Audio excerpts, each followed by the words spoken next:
আসসালামু আলাইকুম। আজকে চলে এসেছি নতুন একটা ভিডিওতে এবং একটি নতুন একটা টপিকস নিয়ে আপনাদের সাথে আলোচনা করার জন্য।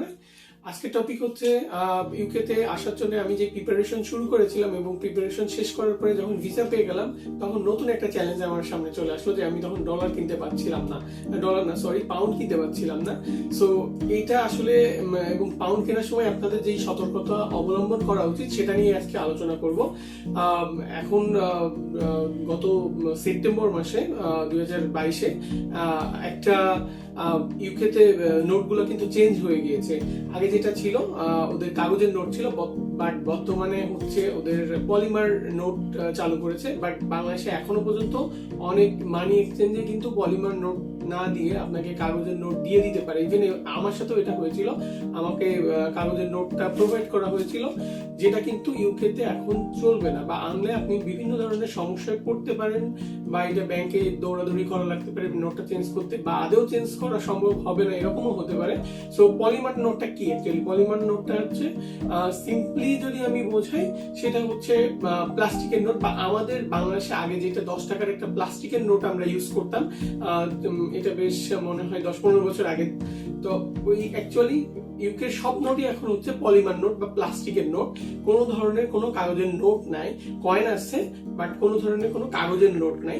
সো আপনার 5 টাকা, 10 টাকা, 20 টাকা আর 50 টাকা সবগুলাই নোট হচ্ছে আপনি পাবেন পলিমার নোটে।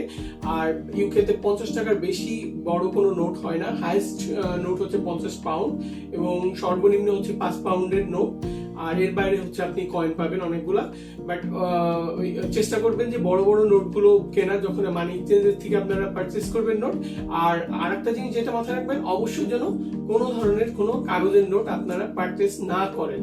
সো পারচেস করলে যেটা প্রবলেম হবে, আলটিমেটলি ওটা আপনার নিজের মানে ওটা দিয়ে আপনি কোনো কাজ করতে পারবেন না কাগজের নোট দিয়ে। ইউকেতে এটা চলে, মানে এখন হচ্ছে অচল একটা নোট। আর আরেকটা জিনিস খেয়াল রাখবেন যে যেন কোনো নকল নোট না আসে। নকল নোট চেনাটা একটু ডিফিকাল্ট, এবং আমার ক্ষেত্রে যেটা হচ্ছে যে নকল নোটের কোনো প্রবলেম হয় নাই, বাট কাগজের নোটের একটা ইস্যু আমার সামনে চলে আসছিল। সো আমি এটা নিয়ে আগেই স্টাডি করে গিয়েছিলাম ইন্টারনেটে, যে কোনটা এখনকার সচল নোট, বা কোন নোটটা পুরানো, কোন নোটটা নতুন।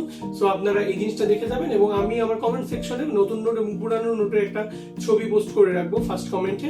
সো ওখান থেকে আপনি দেখে নিতে পারেন যে পুরানো নোট কোনটা ছিল এবং নতুন নোট কোনটা। সো যখন আপনি পাউন্ডটা পারচেস করবেন, অবশ্যই আপনি খেয়াল করেন নতুন প্লাস্টিকের যে নোট এইটা পারচেস করবেন। সো আজকের ভিডিওটা এই পর্যন্তই। সবাইকে ধন্যবাদ, ভালো থাকবেন।